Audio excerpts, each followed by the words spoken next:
지난번에 이 갈라디아서는 바울 사도가 바나바와 함께 1차 선교 여정으로 삼았던 그 지역 거기를 돌아오고 나서 회상하면서 편지를 보낸 그 내용이라고 말씀을 드렸어요. 그래서 이 갈라디아서는 바울의 애정이 담겨 있는 성경이기도 하고 또 어떤 분들은 로마서의 압축판이다 그렇게 이야기도 합니다만 어쨌든 이 갈라디아서는 복음의 원석을 보존하고 있는 것은 분명히 보여요. 손댈 수 없는 우리에게는 손댈 수 없는 이 복음의 원석이 있다. 그것은 여러분 간단하게 표현하면요, 바울의 이야기는 딱 두 가지로 압축이 돼요. 첫째는 구원은 믿음으로, 그 다음에 또 하나는 삶은 성령으로. 이게 갈라디아서의 딱 핵심 뼈대예요. 구원은 오직 믿음으로, 그것 위에는 없죠. 그리고 우리의 삶은 오직 성령으로. 거기에 답이 다 들어있어요. 실제로 이제 2장의 이야기는 14년 후에 바나바와 함께 디도를 데리고 다시 예루살렘에 올라갔다 이렇게 이야기하는데, 어쨌든 이 갈라디아서가 1차 선교를 다녀오고 난 이후에 기록되었다고 본다면 우리가 한 가지 조금 그 의아스러운 것 중에 하나는 뭐냐면은 1차 선교 이후에 바나바하고 바울이 싸웠거든요. 여러분이 사도행전에 보시면 그 내용을 알 거예요. 크게 싸웠어요. 왜 싸웠나요? 요한 마가 때문에, 마가복음을 기록한 마가 때문에 싸웠어요. 중간에 이 마가가 도망을 갔거든요. 도망을 갔다기보다는 서로 어쨌든 마음이 안 맞았어요. 그리고 끝까지 이 사역을 감당하지 못한 채 중간에 뛰쳐나가서 가버렸단 말이에요. 자, 그리고 와서 돌아보니까 이제 2차 이 선교를 나가려고 하는데 이 마가가 또 붙은 거예요. 그러니까 바울이 그것에 대해서 화를 냈어요. 저런 놈하고는 절대로 같이 못 간다. 끝까지 복음을 위해서 나갔으면은 목숨을 바쳐야지. 젊은 놈이 왜 그렇게 저런 식으로 사냐. 나는 저런 인간하고는 절대로 같이 선교 못한다. 그 당시에 바울이 오죽하면은 자기를 예루살렘 교회에 이렇게 등장시킨 이 바나바하고도 싸울 정도로 바울이 굉장히 그 마가의 그 사건 때문에 상처가 많았고, 그리고 사실 이분의 기질이 좀 그래요. 바울의 기질이, 여러분 스데반을 죽일 때 증인이 되어가지고 옷을 맡아서 그 서슬퍼런 눈으로 그리고 그 스데반을 죽일 때뿐만이 아니라 그 이후에도 도망간 교회를 쫓아가면서 핍박을 하기 위해서 달려갔던 그 혈기 등등했던 우리가 그 바울을 볼 수가 있는데, 그러니까 성격이 보통이 아닌 거죠, 이 바울이. 그런데 어쨌든 1차 전도여행 때 이 마가 때문에 싸웠단 말이에요. 그리고 갈라섰어요. 바나바와 완전히 갈라선 줄 알았는데 보니까 오늘 이렇게 다시 보니까 세월이 흘러서 바나바와 함께 합친 것을 볼 때요, 참 마음에 안심이 되는 거예요. 그래서 정말 이분은 그래도 하나님의 종이구나. 물론 나중에 이제 마가에 대한 이야기도 똑같습니다만 우리가 그 이야기 하잖아요. 평생에 바울이 가슴에 맺혔던 그 사람 중에 하나가 마가였어요. 여러분, 우리가 알고 있는 그 데마라는 사람은 어땠어요? 바울의 가슴에 못을 박고 나간 사람이지만 이 사람은 2차 전도여행까지 갔던 사람이에요. 옥에도 같이 갔던 사람이에요. 그런데 2차 전도여행 이후에 이 마가와는 다르게 세상으로 완전히 나가버린 사람이 데마예요. 이런 사람이 바울에게 깊은 상처를 남긴 것은 분명하지만, 그러나 이 마가는 그런 사람이 아니었어요. 왜냐하면 바울에게서 떨어져 나온 이후에 마가가 붙었던 사람은 누구냐면 베드로였거든요. 베드로 곁을 수종들면서 그 이후에 베드로 곁에서 마가복음이 나온 거예요. 그러니까 이 마가는 사실은 바울을 떠나서 잘 됐어요. 오히려 그렇게 이제 서로 이런 길들을 가고 있었기 때문에, 그래서 바울의 평생의 가슴 속에 맺혔던 그 아픔 중에 하나가 마가였는데, 그러니까 디모데후 4장을 보면 우리가 마가라는 사람을 유일하게 부르잖아요. 디모데와 함께 그 마가를 좀 데려와라.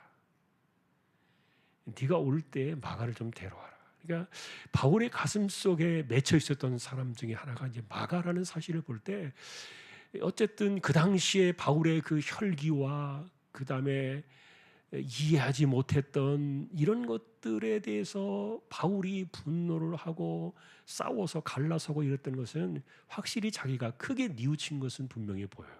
근데 어쨌든 지금 보니까 바나바와 함께 디도를 데리고 예루살렘에 올라오는 모습을 보니까, 그래, 이게 하나님의 백성들의 모습이구나. 사실 여러분, 교회에서 싸우거나 다투어 가지고 등지는 사람들이 있어요. 근데 그것만이 아니에요. 문제는 그렇게 했을 때 신앙을 버리는 사람도 있어요. 싸움이 단순하게 인간의 감정으로 끝나는 게 아니라 그것 때문에 신앙을 버리고 교회를 떠나는 사람들이 생겨요. 슬픈 일이죠, 그런 것들이. 자, 그러나 우리는 이 바울과 바나바의 이 얽혀있는 관계들을 보면서 어쨌든 우리는 이 사건 속에서 참 감사하게 생각을 하는데, 자, 근데 오늘 우리의 이야기는 이 두 사람의 이야기가 아니고요. 사실은 이런 가운데서 바울이 지금 이 복음 때문에 얼마나 노심초사하면서 이것을 지켜내고 있는가 하는 것들을 이제 그 조마조마한 마음들을 보는 거예요. 여러분, 바울은요, 다메섹에서 인생이 뒤집어지는 역사를 경험한 사람이에요. 그것도 자기가 하나님을 위한다고 생각을 했고, 그리고 그것이 교회를 위한다고 생각을 했는데, 그런데 그게 하나님을 대적할 뿐만 아니라 하나님의 아들이었던 그리스도를 대적하는 이 엄청난 사건을 그가 다메섹에서 깨닫고 난 이후에 인생이 완전히 뒤집어졌잖아요. 그래서 우리는 바울을 이야기할 때 그렇게 말해요. 그는 다메섹에서 죽었다. 보통 우리가 이런 것들을 터닝 포인트 그러잖아요. 바울의 터닝 포인트는 다메섹이에요. 다메섹으로부터 인생이 확 돌아선 거예요. 그런데 사람들은요, 이 돌아가는 이 터닝 포인트의 이 시간과 이 포인트가요, 상당히 완만하게 그리는 사람들이 대부분이에요. 그러나 어쨌든 모든 사람들은요, 터닝 포인트로 돌아설 수밖에 없어요. 돌아서지 않는 사람들은 그리스도인이 아니에요. 세상 길을 가고 자기 길을 가고 인생 길을 가는 사람들이 어떻게 그리스도인이 되겠어요? 하나님을 향해서 인생을 돌이켜야 되는데, 근데 이 사람은요, 급격하게 방향을 틀는 사람이에요.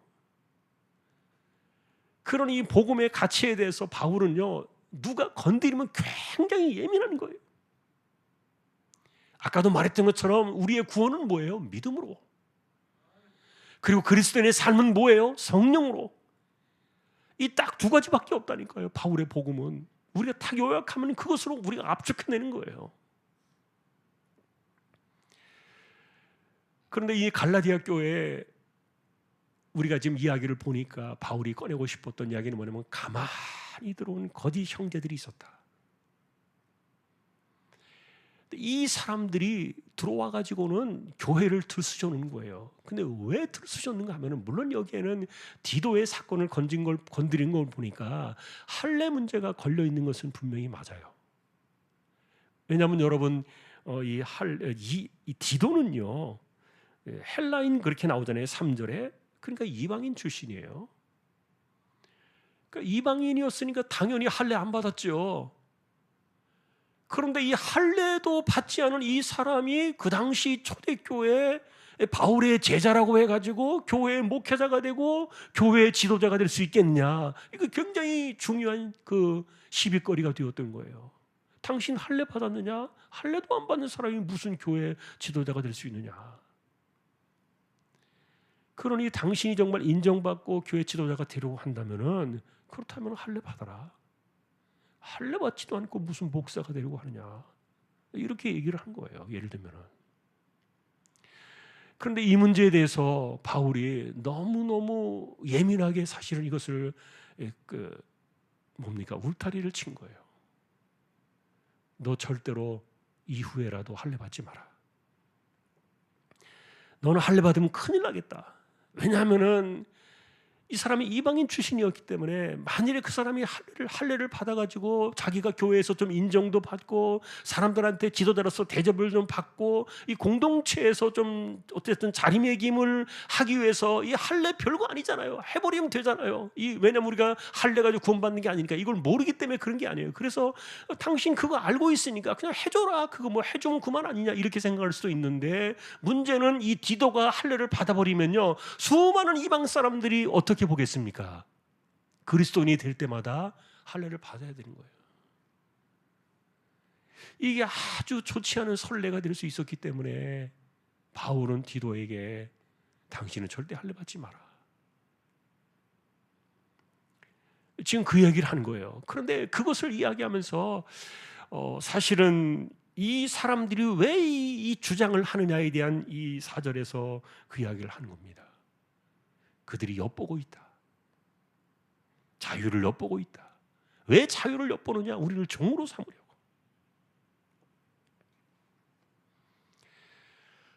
여러분, 저는 이 주제가요, 복음을 생각하고 우리가 이 구원과 우리의 삶을 이야기할 때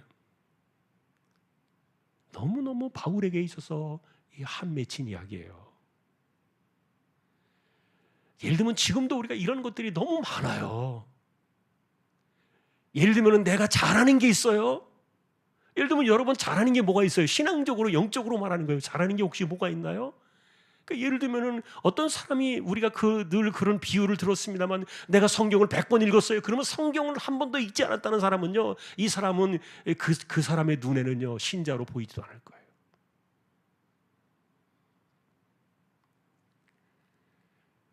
그래서 그 사람은 뭘 이야기하겠습니까? 내가 성경을 100번 읽어보니까 아무리 읽어도 부족하더라. 당신은 무조건 성경을 읽어야 된다. 성경 읽지 않으면은, 여러분, 이것이 타당한 이야기고 합당한 이야기예요. 그런데 자기가 읽은 그 자리에 그것이 기준이 되어가지고 강요를 하고 이야기를 하니까 이게 뭐냐? 자유를 엿보는 거예요. 그래서 여러분, 우리는 옳은 이야기라도 해서 내가 기준이 될 수 없어요. 내가 이러하니까 당신 왜 안 하느냐? 왜 그렇게 못하느냐? 이렇게 비판하고 말하는 게 얼마나 많은지 몰라요. 교회에서 그런 것들을 해야만 물론 우리가 인정을 받는 것, 그럴 수 있습니다. 남들보다 더 많이 어떤 것들을 이렇게 해내면서 어쨌든 이 할례도 마찬가지로 몸에 남겨지는 어떤 표식이었으니까요. 뭐 보이는 것이든 보이지 않는 것들이든 이런 것들을 통해서 당신이 인정받으려면 그렇게 해라. 예를 들어서 이렇게 강요되어지는 것이, 이게 잘못하면 자유를 성령 안에서, 진리 안에서 우리 계신 그 자유를 깨뜨려 버리는 것인 거예요.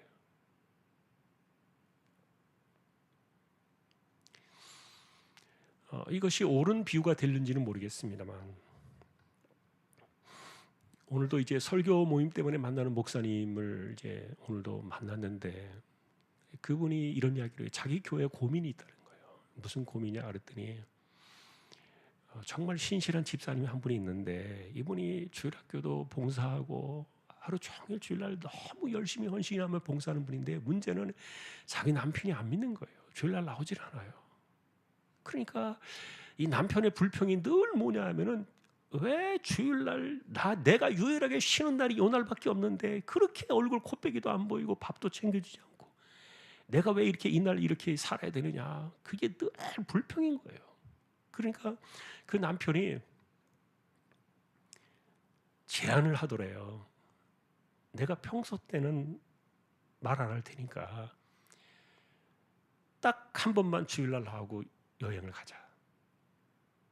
가족여행으로 한 번도 못 갔는데 쉬는 날 그거밖에 없어서 딱 한 번만 가자. 그러니까 이분이 깊이 고민이 되었어요. 그래서 와서 목사님에게 이제 물은 거예요. 어떻게 하면 좋을까요? 저한테는 저 같으면 어떻게 하겠냐고 이제 저한테 물어요.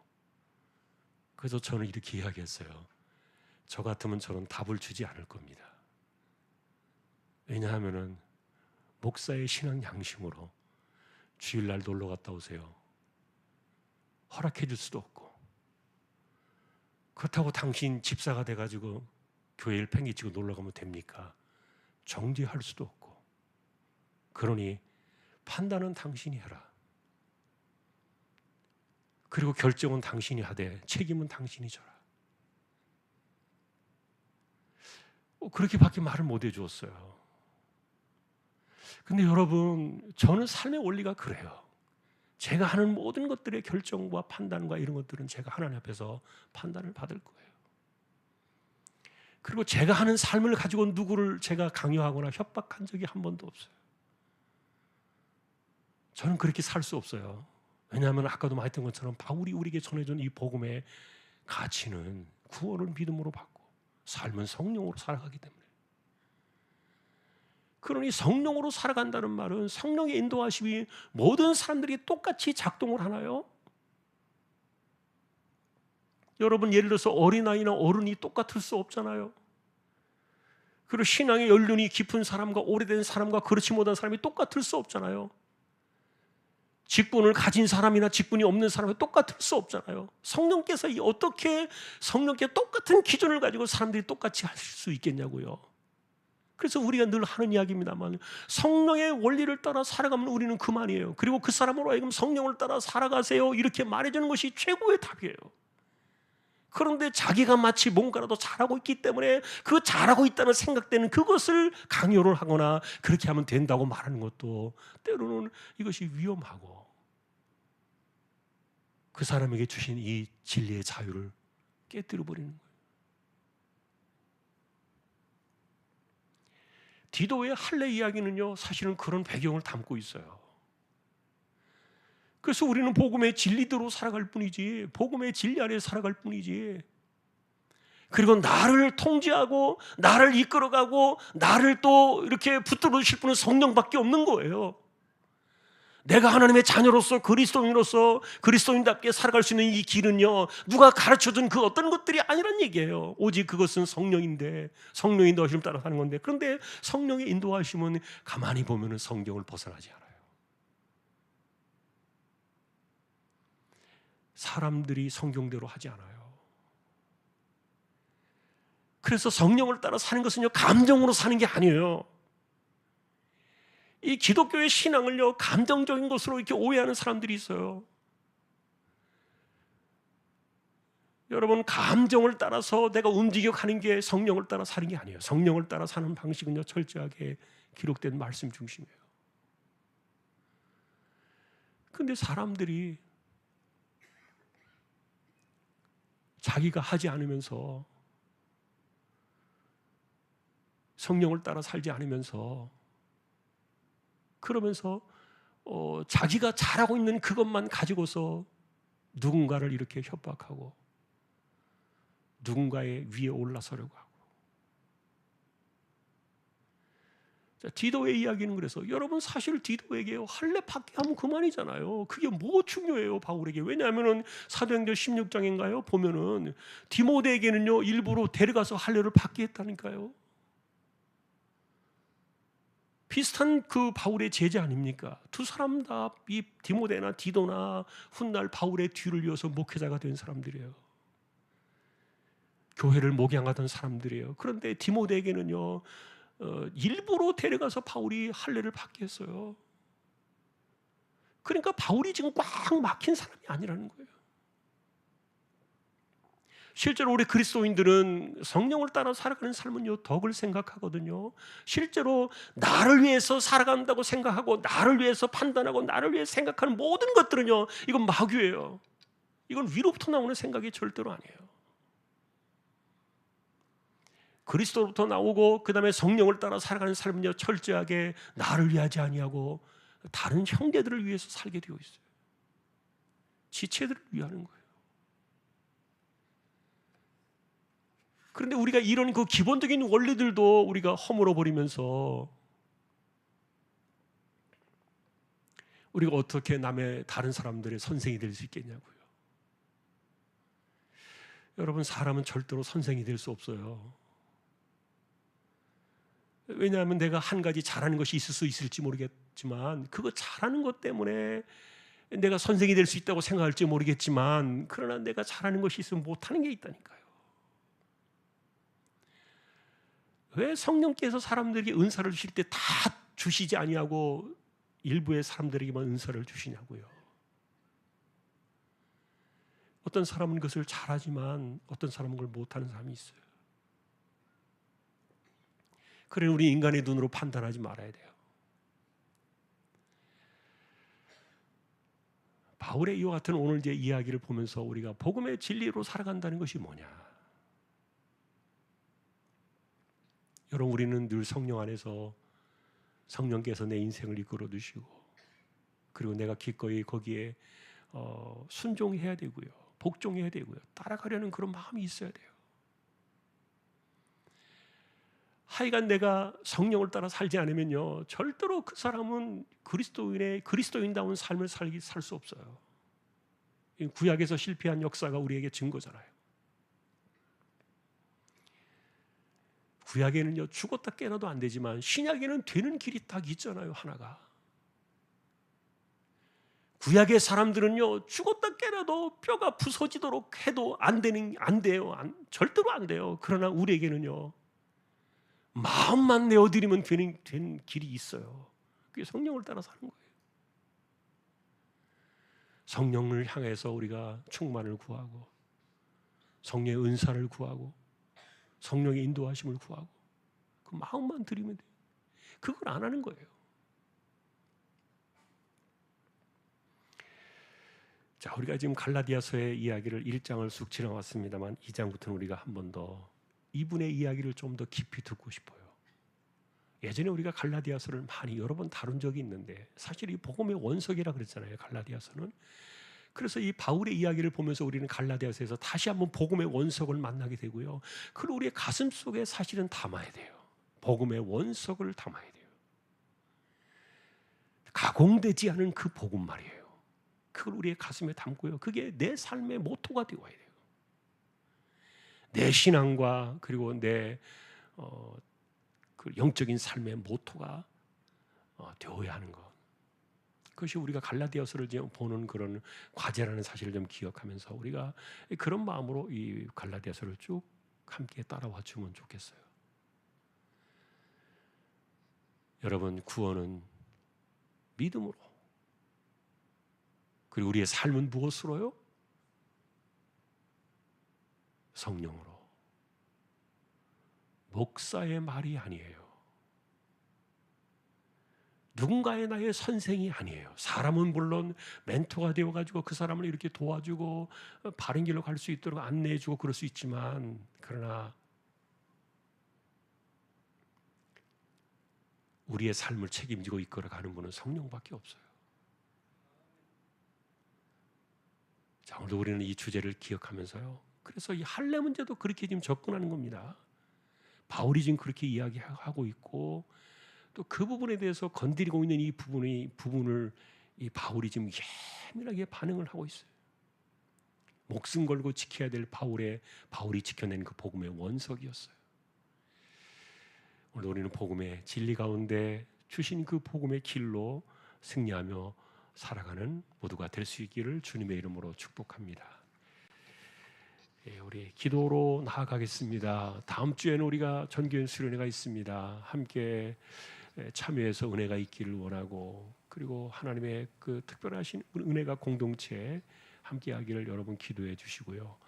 또 같이 가시는 분들이나 못 가시는 분들에게도 하나님께서 동일한 이 공동체에 지체 안에 은혜를 주시도록 기도해 주시면 좋겠어요. 그리고 그 외에 우리가 갖고 있는 기도 제목들이 있습니다. 기억하시면서 한 10여 분 정도 우리 통성으로 기도를 하고 또 제가 축도로 마치겠습니다. 기도로 나아가십시다.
우리에게 영원한 생명을 주신 우리 주님 예수 그리스도의 은혜와 하나님 아버지의 사랑과 성령님의 감화 감동 위로 인도 교통 충만하심이 죄인들을 불러주시고 성령을 따라 살게 하시며 하나님의 자녀로 서는 그날까지 이끌어 주시는 복음의 진리 안에서 살아가기를 원하는 우리 모든 심령들 주왕의 가족들 위해 이제로부터 영원까지 함께 있을지어다. 아멘.